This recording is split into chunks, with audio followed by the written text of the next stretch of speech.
Donc pour ce prochain sujet, comme l'a présenté Charles, l'idée c'est de discuter d'un projet qu'on a réalisé au travers d'un concours Kaggle, donc une plateforme qui propose, des concours au niveau international, de la science. Et ce concours en particulier portait sur, la sauvegarde de la grande barrière de corail, australienne et plus précisément sur la détection, d'un animal, une famille d'étoiles de mer qui s'appelle les Crown of Thorns Starfish, donc les étoiles de mer à couronne d'épines, qui a pour particularité de manger le corail, d'attaquer le corail, de la grande barrière. Et donc l'idée, c'est d'aider les chercheurs, australiens à détecter sur des images, la présence ou non de ces animaux, afin d'avoir une meilleure évaluation de la population globale, de ces espèces et donc de pouvoir combattre, leur prolifération. Donc c'est un petit peu ce que je viens d'expliquer. Donc la barrière de corail australienne qui est la plus grande du monde, qui est donc, une source de vie pour énormément d'espèces, un des écosystèmes les plus riches, de la planète, qui est en danger notamment donc à cause de la surpopulation de ces espèces invasives de Crown of Thorns starfish. Aujourd'hui, les méthodes d'évaluation de nombre de populations de ces espèces est assez inefficace. C'est la technique qu'on appelle du manta-tow, qui consiste à tirer un plongeur derrière, un bateau à une profondeur de quelques dizaines de mètres et qui va simplement visuellement, avec un petit carnet, compter le nombre, d'animaux qu'il observe, collés à la barre de corail. Donc ça marche relativement bien pour des toutes petites zones et après à partir de là, ils extrapolent sur, l'ensemble de la barrière, mais ça reste assez peu efficace, très coûteux à la fois en temps et en moyens à mettre en place. Et donc c'est pour ça que, le CSIRO, donc qui est un comité de recherche, australien, a lancé une compétition pour, détecter ces animaux de manière automatique. On va le voir, ce qui n'est pas si évident sur les images car ils ne sont pas forcément extrêmement visibles. Mais donc pour remplacer ces méthodes de census qui ne sont pas vraiment, très performantes aujourd'hui. Donc l'idée du projet, le CSIRO met à disposition, quelques milliers d'images vidéo, donc qui sont des images prises par des plongeurs, autour de la grande barrière de corail et qui sont des images labellisées. C'est-à-dire que sur les quelques minutes de vidéo que l'on voit, sur les exemples qu'on voit ici par exemple, chaque fois qu'on observe, sur l'image la présence, de l'animal, donc on va appeler COTS pour, être plus concis, cette présence est labellisée, donc c'est ce qu'on observe, par exemple sur l'image en haut à gauche. Et comme vous pouvez le voir, même à l'œil nu, à moins d'être vraiment un expert sur le sujet, il est assez difficile, d'observer vraiment la présence de l'animal ou non. C'est aussi pour ça que la méthode de recensement actuelle n'est pas très performante et c'est pour ça que, l'intelligence artificielle pourrait permettre d'améliorer ça, en apprenant de manière automatique à détecter la présence ou non de ces animaux. Je vais pas trop rentrer dans le détail aujourd'hui, de l'algorithme qu'on a mis en place pour, la détection en elle-même, qui est un algorithme qui s'appelle YOLO, qui est assez classique dans le monde de la computer vision pour faire de la détection d'objets.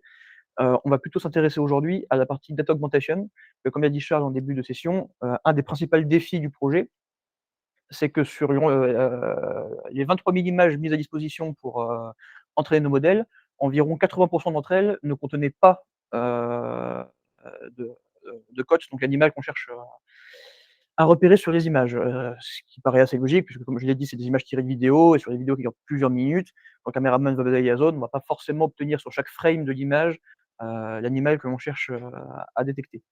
Et l'idée, c'est que ces images sont inutiles pour un algorithme comme YOLO qui va s'entraîner uniquement sur, les frames où on observe un objet. Il n'a pas besoin d'images sans objet puisqu'il apprend déjà en fait sur une image avec un objet. Le reste de l'image lui sert déjà d'apprentissage pour les zones sans animaux. On n'a pas besoin de ces images, sans, sans présence de l'animal. L'idée donc derrière ça, c'est on a 18 000 images qui même si elles ne présentent pas d'animaux, présentent le fond marin. Ce qui a quand même un intérêt puisque c'est là le milieu où on cherche à déterminer s'il y a présence ou non, de l'animal. Et donc l'idée va être d'augmenter le dataset en générant de nouvelles images avec objet, c'est-à-dire de nouvelles images avec la présence de l'animal. Comment ça fonctionne? On va utiliser pour ça ce qu'on appelle le Poisson Image Editing, donc qui est une méthode, d'augmentation d'images basée sur les formules de Poisson, plus précisément sur la construction d'une matrice de Poisson. Je vais expliquer un petit peu, quel est le concept. On a 2 images en entrée, une image qui va servir de fond et une image qui est l'objet cible. Et l'idée, c'est avec, cette méthode de blending, de fusion d'images de poissons, on va déterminer 2 choses. On va déterminer tout d'abord ce qu'on appelle le masque, c'est-à-dire par rapport à la petite image, quelle va être la vraie zone d'intérêt, qu'on cherche à fusionner. Donc ici, ça va être, évidemment le nageur et on va construire donc ce qu'on appelle un masque, c'est-à-dire un gradient progressif autour de cette zone d'intérêt, comme on peut voir sur l'image de droite, qui va nous servir à fusionner, l'image d'intérêt avec l'image, fond. Donc pour cet exemple-là, on a récupéré à gauche une image donc de COTS, de Crown of Thorns Starfish sur une base de données sur internet.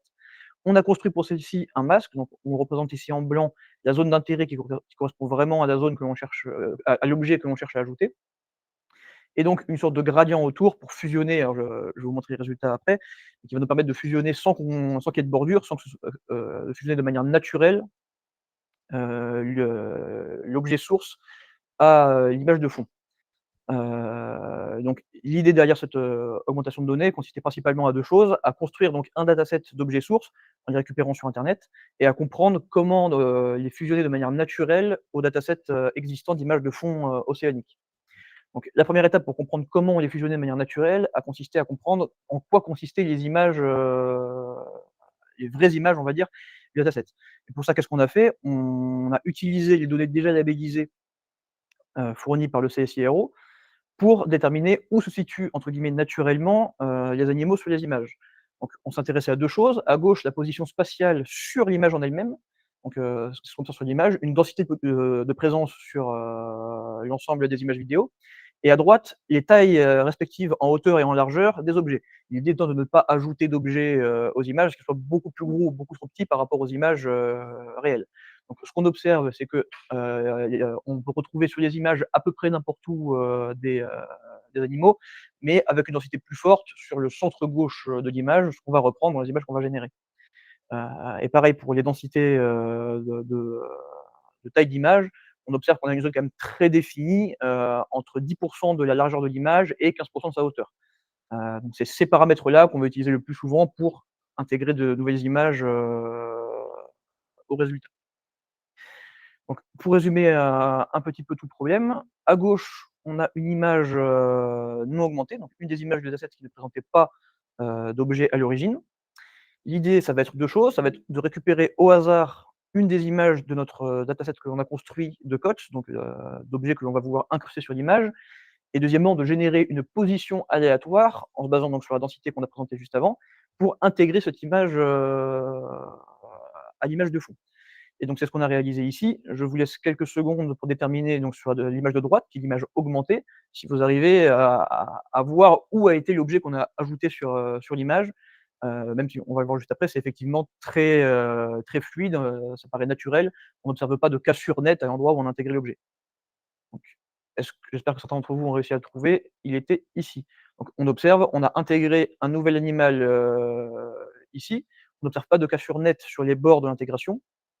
Et l'intérêt derrière pour l'algorithme de machine learning, c'est que cette nouvelle image qui maintenant contient un objet, d'intérêt, dont on connaît la position puisqu'on sait où on l'a ajouté, on va ajouter ces informations, au dataset d'entraînement, donc le fait que cette image contient un objet et la position de l'objet et on pourra derrière entraîner, le modèle prédictif qui nous sert à déterminer, la position de ces objets avec une image en plus. Et l'idée derrière ça donc, c'est de passer de 5 000 images labellisées à potentiellement l'ensemble des 23 000 images labellisées avec, des éléments en plus pour améliorer les performances du modèle prédictif. Vous montrer un deuxième exemple, donc pareil, je vous laisse quelques secondes pour déterminer où, l'objet a été ajouté, celui-ci est un peu plus dur et si vous l'aviez, il était en haut à gauche, donc là, on n'a pas ajouté un objet, mais une petite colonie, mais l'idée est la même, l'algo va apprendre qu'il y avait une présence à cet endroit-là d'objets d'intérêt, heu et on l'espère, on viendra à la fin améliorer les performances du modèle prédictif, grâce à ça. Il y a toutefois quelques limites, à cette méthode de fusion, notamment quand les backgrounds des images sont trop différents. Dans l'exemple que je montre ici, l'objet source, donc l'animal qu'on a récupéré sur internet, avait une image de fond qui était extrêmement homogène. C'était, l'animal était simplement déposé sur du sable, alors que l'image fond sur laquelle on a voulu rajouter ici est un fond marin, de corail extrêmement complexe. On voit il y a énormément de détails et là, pour le coup, la fusion s'est relativement été mal réalisée car, probablement le masque donc qui définit la zone d'intérêt de l'image source, n'était pas parfait et donc on se retrouve à intégrer une partie du background de l'image source, ce qu'on observe ici donc cette zone couleur sable qui ne paraît pas naturelle, ce qui peut être assez, dommageable pour, l'entraînement du modèle car ce n'est pas, un vrai exemple qu'on peut retrouver dans la nature. Un autre problème, qu'on a pu observer, c'est que dans les zones qui sont trop sombres, comme par exemple dans le creux qu'on observe ici sur l'image, la zone d'ombre, si par hasard on devait intégrer, un animal dedans lors de la génération de la nouvelle image, La méthode de fusion de Poisson qu'il y a derrière ferait que les couleurs de l'image, que l'on ajoute seraient fusionnées aux couleurs de l'image de fond et sur une zone extrêmement sombre comme ça, où il y a uniquement du noir, le problème c'est que l'objet se retrouverait extrêmement atténué sur l'image finale et lors d'entraînement du modèle, on expliquerait à l'algorithme, prédictif qu'il y a bien un objet à cet endroit-là, alors qu'objectivement, c'est très difficile pour l'algorithme de trouver un objet car, on a principalement une zone d'ombre noire, homogène. Donc ces 2 problèmes-là pourraient être réglés avec un peu plus de travail sur les modèles, notamment, en allant plus loin, en améliorant la génération des masques, donc pour mieux délimiter les zones d'intérêt des objets qu'on ajoute et en excluant, des zones potentielles d'intégration d'objets, les zones comme ce qu'on voit en bas à gauche qui sont, trop uniformes ou trop sombres. Parce que là, quand on va intégrer un objet, il va être bien trop fusionné avec le fond et on va simplement se retrouver avec une image, un objet «invisible» entre guillemets. Pour revenir un petit peu sur les performances, de la méthode, donc je rappelle, c'est pas l'ensemble du projet, ça c'est uniquement cet élément d'augmentation d'image pour ce concours. Mais l'idée c'est qu'après l'intégration de cette méthode, on est passé d'un F2 score de 0,62 à 0,65. Ça peut paraître peu comme augmentation, mais il faut comprendre ce qu'il y a derrière le F2 score, c'est pas simplement un pourcentage, un mesure, c'est une mesure qui pénalise 4 fois plus la non détection d'un objet une détection en trop. Ce qui veut dire qu'avec cette méthode, on a vraiment bien augmenté d'environ 12 la détection de vrais objets sur les images réelles, du concours. Et donc il y a un vrai intérêt scientifique à augmenter la donnée de cette manière pour améliorer les performances du modèle, en lui montrant plus d'exemples possibles, d'objets à détecter. Donc voilà, quelques méthodes pour aller plus loin, ce serait donc comme je l'ai dit, d'améliorer la génération des masques, et d'exclure une partie des zones, mais également d'augmenter, la taille du dataset d'objets, puisqu'on avait une cinquantaine d'images, d'animaux qu'on a récupérées sur internet, à gauche. On peut imaginer qu'en augmentant encore ce nombre, en ayant des images plus variées, on serait encore plus proche de la réalité, et donc d'avoir des images encore plus naturelles pour, l'entraînement du modèle. Et voilà pour, cette, présentation sur l'augmentation de l'image et donc, cette méthode de fusion, d'objets. Merci Hugo. Alors, Après sur est-ce qu'il y a internet, si vous avez des questions? des questions dans la salle? Bonjour, merci Hugo. Très claire cette présentation. J'avais une question concernant le temps d'inférence. Est-ce que, autrement dit, est-ce que, un utilisateur du modèle pour reconnaître les animaux doit attendre de revenir à terre pour analyser les images ou est-ce qu'il peut les reconnaître directement dans l'eau? Alors non, un des intérêts du modèle, YOLO, c'est qu'il peut fonctionner en temps réel. Évidemment sur la partie entraînement du modèle, là non, on est sur plusieurs dizaines d'heures. Sur la partie détection des objets, une fois que le modèle est entraîné, alors en supposant qu'on ait une machine suffisamment performante pour pouvoir tourner le modèle, derrière, le peut tourner sans problème entre 30 et 60 images par seconde. Donc on peut vraiment imaginer une application concrète, de ces modèles, où on détecte en direct avec une caméra, au fond de l'océan, la présence ou non de ces animaux. C'est vraiment un des intérêts de cet algorithme, la méthode la vitesse d'inférence est vraiment très rapide. Merci. D'autres questions dans la salle? Oui, merci Hugo. Alors ma question, ce serait plus sur un autre use case, par exemple, sur une chaîne de production. J'aimerais par exemple détecter des défauts, sur des pièces. Est-ce que cette technologie, peut s'appliquer, dans ce contexte-là? Ah tout à fait, on pourrait un des plus gros problèmes justement en détection de défauts, de l'industrie est généralement le manque d'exemples, de pièces défectueuses. Alors, dans le cadre de cette méthode, le plus difficile est de réussir à générer des images qui soient naturelles. C'est-à-dire que si on génère si on intègre simplement des défauts qu'on a récupérés sur des nouvelles images, si ces défauts sont des endroits qui n'ont pas de sens, physique, qui n'apparaissent pas dans la réalité, on ne va pas aider un modèle de détection puisqu'on ne va pas lui montrer d'exemples réalistes et il va apprendre à détecter des choses qui n'arrivent jamais sur la chaîne de production. Et une fois qu'on arrive à passer ce problème, c'est, une des études qu'on a fait, lors de ce projet pour essayer de comprendre comment apparaissent ces animaux dans l'image. L'idée, c'est de faire la même chose de comment apparaissent les défauts, sur des pièces de production.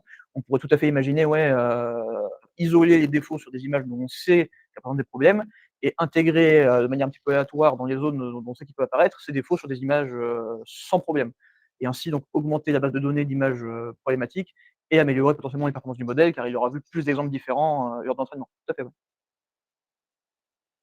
Merci. Alors, on a Élodie qui a levé la main. Bonjour Elodie. bonjour et bonjour. J'avais une question pour vous. Est-ce que ces techniques d'augmentation de données peuvent aussi s'appliquer sur autre chose que du computer vision, autre que sur des images, et notamment sur des données structurées? Je pense à un use case qu'on a à Airbus au niveau des ressources humaines, qui est la prédiction de phénomènes assez rares. On essaie de prédire à l'échelle des individus des phénomènes qui sont de l'ordre de 1 à 2% de la population. Et du coup, on a nous aussi cette difficulté de performance sur nos modèles. Alors, le son était assez mauvais, mais j'ai cru comprendre que la question que tu posais Elodie, oui, c'était est-ce que ces méthodes sont applicables à d'autres domaines que la computer vision? Alors, pour l'algorithme en particulier que je viens de présenter, non, puisque c'est un algorithme vraiment de fusion d'images, donc d'édition d'images avec une méthode de Poisson qui va se baser sur des matrices sur l'image pour fusionner de manière naturelle. Donc, cette méthode en particulier ne s'applique pas à d'autres domaines que la computer vision. En revanche, la data augmentation en général est évidemment un domaine extrêmement varié et il y a énormément de méthodes pour générer de nouvelles images, justement dans l'industrie et spécifiquement dans les données structurées, c'est même le cœur généralement des recherches en augmentation de données. Alors j'ai pas d'exemple particulier en tête à donner pour les ressources humaines, mais générer de nouveaux exemples réalistes à partir d'une base de données existante, est un sujet tout à fait pertinent et qui existe, réellement dans le monde de la data science, tout à fait. Ok, merci. Tu as parfaitement répondu à ma question. Avec plaisir.